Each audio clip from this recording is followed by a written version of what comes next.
اور والدین اپنی اولاد سے اس قدر محبت کرتے ہیں کہ اپنی اولاد کے لیے بڑی سے بڑی قربانیاں دے دیتے ہیں، جان، مال، عزت، آبرو، خاندان، ہر چیز والدین اپنی اولاد کی خاطر قربان کر دیتے ہیں۔ اب اولاد کی محبت اگر کسی انسان کے خون میں اس حد تک شامل کر دی گئی ہے تو بعض اوقات یہ بھی ہوتا ہے کہ والدین اولاد سے محبت میں اس حد تک آگے نکل جاتے ہیں کہ اس کی ضروریات پوری کرنے کے لیے، اس کو خوش رکھنے کے لیے جائز کے ساتھ ساتھ ناجائز طریقے بھی استعمال کرنے لگتے ہیں۔ تو اگر کوئی والدین اولاد کو آسائش فراہم کرنے کے لیے جائز کے ساتھ ساتھ ناجائز ذرائع سے بھی اس کی پرورش کر رہے ہیں، اس کو آسائشات فراہم کر رہے ہیں، تو یہ جو اللہ تعالیٰ کی طرف سے آزمائش کی جا رہی ہے نا، اس آزمائش میں وہ ناکام اتریں گے، کیونکہ آزمائش ہی اللہ تعالیٰ کی طرف سے یہ ہے کہ اولاد سے محبت اللہ تعالیٰ نے آپ کے خون میں شامل کر دی ہے، آپ کی فطرت میں شامل کر دی ہے، اس کے باوجود بھی، اس محبت کے باوجود بھی آپ یہ یاد رکھیں کہ اولاد سے محبت کا بھی ایک دائرہ کار ہوگا، اور آپ نے اس دائرے کے اندر رہ کر ہی اولاد سے محبت کرنی ہے۔ اولاد کی محبت میں اس حد تک آگے نہیں نکل جانا کہ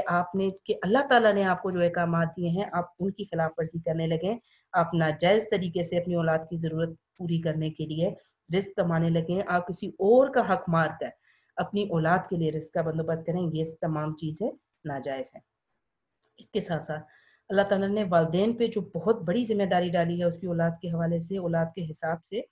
وہ چیز ہے اس کی تعلیم و تربیت۔ اگر والدین اپنا سارا وقت صرف پیسہ کمانے میں لگا دیتے ہیں کہ اپنی اولاد کو پورا آسائش زندگی دے سکیں، لیکن وہ اس کی تعلیم و تربیت دین اسلام کے احکامات کے مطابق نہیں کرتے، تو یہاں پر بھی جو وہ آزمائے جا رہے ہیں، اللہ تعالیٰ کی طرف سے جو ان کی آزمائش کی جا رہی ہے اس میں ناکام ہو سکتے ہیں۔ لہٰذا لازمی ہے تمام لوگوں کے لیے، امت مسلمہ کے تمام افراد کے لیے، کہ اللہ تعالیٰ نے جس آزمائش میں انہیں مبتلا کیا ہے، یعنی مال سے محبت اور اولاد سے محبت دونوں اللہ تعالیٰ نے مسلمانوں کے خون میں شامل کر دی ہے، اب اس چیز کا خیال رکھیں کہ مال حاصل کرتے ہوئے یا اولاد کی محبت میں بھی کوئی ایسا ناجائز ذریعہ اختیار نہ کر لیں جس کی وجہ سے یہ جو آزمائش ہے اس میں ناکام ہو جائیں۔ اور وہ لوگ جو نیکیاں کریں گے، جن کو اللہ تعالیٰ نے آزمائش میں ڈالا مال کی، اللہ تعالیٰ نے اولاد بھی ان کو عطا کی اور پھر ان کو آزمایا، ان کا امتحان لیا، اور وہ اس امتحان میں پورے اترے اور اللہ کی رضا کے مطابق مال بھی انہوں نے کمایا اور اپنی اولاد کی ضروریات بھی پوری کی، ان کی تعلیم و تربیت بھی کی، تو ایسے لوگوں کے لیے اللہ تعالیٰ کے پاس بہت بڑا اجر ہے۔ یا ایہا الذین آمنوا ان تتقوا اللہ یجعل لکم فرقانا ویکفر عنکم سیئاتکم ویغفر لکم واللہ ذو الفضل العظیم۔ ترجمہ: مومنو، اگر تم اللہ سے ڈرو گے تو وہ تمہارے لیے امر فارغ پیدا کر دے گا، یعنی تم کو ممتاز کر دے گا اور تمہارے گناہ مٹا دے گا اور تمہیں بخش دے گا، اور اللہ بڑے فضل والا ہے۔ اللہ تعالیٰ اس آیت میں اپنے فضل کا ذکر فرماتے ہیں جو اللہ تعالیٰ ان لوگوں پر نازل فرمائے گا جو خوف خدا رکھتے ہیں۔ خوف خدا کو دوسرے الفاظ میں ہم پرہیزگاری بھی کہہ سکتے ہیں، اور اس کے ساتھ ساتھ ہم تقویٰ کے الفاظ بھی استعمال کر سکتے ہیں۔ ہم بہت اچھے طریقے سے جانتے ہیں کہ خوف خدا، تقویٰ، اللہ تعالیٰ سے ہر وقت ڈرتے رہنا اور یہ سوچتے رہنا کہ اللہ کوئی بھی ہم ایسا کام نہ کریں جو اللہ تعالیٰ کو ناپسند ہو، یہ تمام چیزیں خوف خدا کے اندر، تقویٰ کے اندر اور پرہیزگاری کے اندر آ جاتی ہیں۔ گناہوں سے بچنا، گناہوں سے بچنے کی کوشش کرنا، یہ سارے کے سارے کام وہی شخص کرتا ہے جو اللہ تعالیٰ سے ڈرتا ہو۔ لیکن تقویٰ اختیار کرنا، اللہ تعالیٰ کا خوف رکھنا آسان کام نہیں ہے، کیونکہ خوف خدا آپ کو دنیا کے تمام گناہوں سے، تمام غلط کاموں سے روکتا ہے، اور اپنے آپ کو دنیا کے دنیاوی گناہوں سے روکنا، دنیا کے غلط کاموں سے روکنا کسی بھی انسان کی سب سے بڑی آزمائش ہے، سب سے بڑا امتحان ہے۔ اب اللہ تعالیٰ اس آیت میں ارشاد فرما رہے ہیں کہ وہ مسلمان جو لوگ اللہ تعالیٰ سے ڈریں گے، اب مسلمان تو سارے لوگ ہیں نا، مسلمان تو سارے مسلمان ہیں، وہ بھی ہیں جو اللہ تعالیٰ کا خوف نہیں رکھتے، کلمہ پڑھتے ہیں، اللہ تعالیٰ پر ایمان رکھتے ہیں، اس کے رسول پاک صلی اللہ علیہ وآلہ وسلم پر بھی ایمان رکھتے ہیں، لیکن اللہ تعالیٰ سے ڈرتے نہیں ہیں، غلط کام کرنے سے باز نہیں آتے۔ زبان سے صرف اتنا کہہ دینا کہ میں اللہ تعالیٰ کا خوف رکھتا ہوں، میں اللہ تعالیٰ سے ڈرتا ہوں، یہ چیز کافی نہیں ہے۔